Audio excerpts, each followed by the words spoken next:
जेव्हा सांगितलं की उद्या लास्ट डे आहे तर आई मला म्हणत 3 महिन्यांपासून जात आहे सरांकडे वगैरे. म्हटलं हो. तर पण सर ओव्हरऑल कोर्सबद्दल मी ॲज अ ह्युमन इतकी ग्रो झाले आहे ना की ते चेंजेस फक्त मला नाही माझ्या फॅमिलीला पण खूप प्रकर्षाने जाणवतात.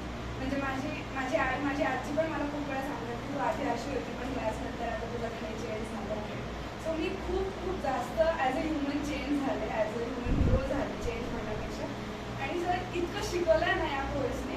एकतर माझी खूप सवय आहे की मी खूप इमोशनली अटॅच होते लोकांची. सो मला ती एक बाउंड्री कशी सेट करायची हे खूप जास्त कळणं गरजेचं होतं.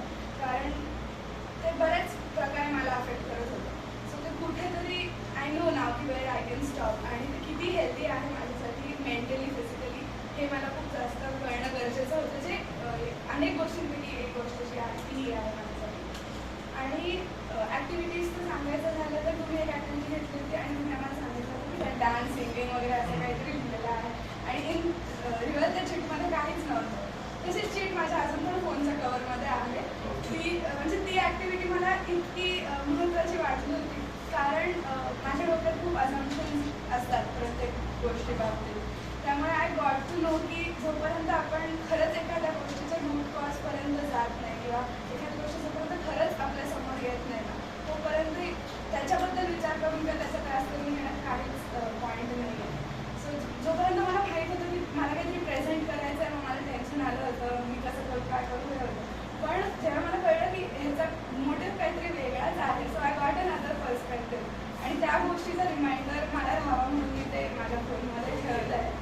आणि सर म्हणजे मी कल्याणी म्हणाली तसं की अपार्ट फ्रॉम काउन्सिलिंग पण तुमचे लेक्चर्स इतके अपीलिंग असतात की आणि प्रॅक्टिकल असल्यामुळे त्याला वेगळे लर्निंग एफर्ट्स काही घ्यावे नाही लागत.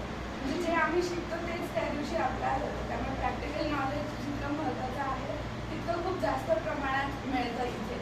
सो थेरॉटिकल बेस एक्सप्लेन केलं तर समजायला कोणी पण समजू शकतं. पण ते अप्लाय कसं करायचं हे जोपर्यंत कळत नाही तोपर्यंत ते नॉलेज तितकं इझिली ग्रास्प करणं खूप अवघड असतं. सो ते जे प्रॅक्टिकलचे 2 तास असतात ना ते खूप महत्त्वाचे वाटले मला. सुरुवातीला मला मी जसं सांगितलं की मी खूप विचार करते आणि इन्व्हॉल्व होते. त्यामुळे सुरुवातीला माझं डोकं खूप दुखायचं घरी गेल्यानंतर प्रत्येक काउन्सिलिंग सेशननंतर.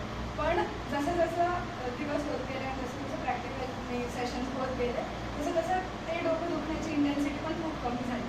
सो त्याचं रिझन हेच होतं की मला कळलं की मी कुठे थांबलं पाहिजे आणि त्याचा किती विचार केला पाहिजे.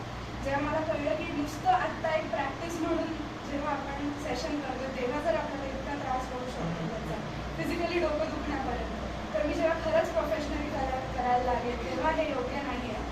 सो हे कुठेतरी मला कळणं खूप महत्त्वाचं वाटलं या सेशनमध्ये. सो तो जो त्रास मी फर्स्ट मंथ टू आजचा दिवस आजची प्रॅक्टिकल जेव्हा कमी होताना पाहायला आहे आणि आज तर माझं खरंच डोकं दुखतं आहे. त्यामुळे जे दुखत होतं ते कमी नाही झालं तर थांबलं. सो हे माझ्यासाठी खरंच खूप महत्त्वाचं होतं. आणि माझी आई पण मला म्हणाली की तू बघ विचार कर तुला याचा डोक्याला त्रास होतो आहे तुझा स्वभाव मला माहिती आहे तुझ्यासाठी ते योग्य आहे का यू थिंक.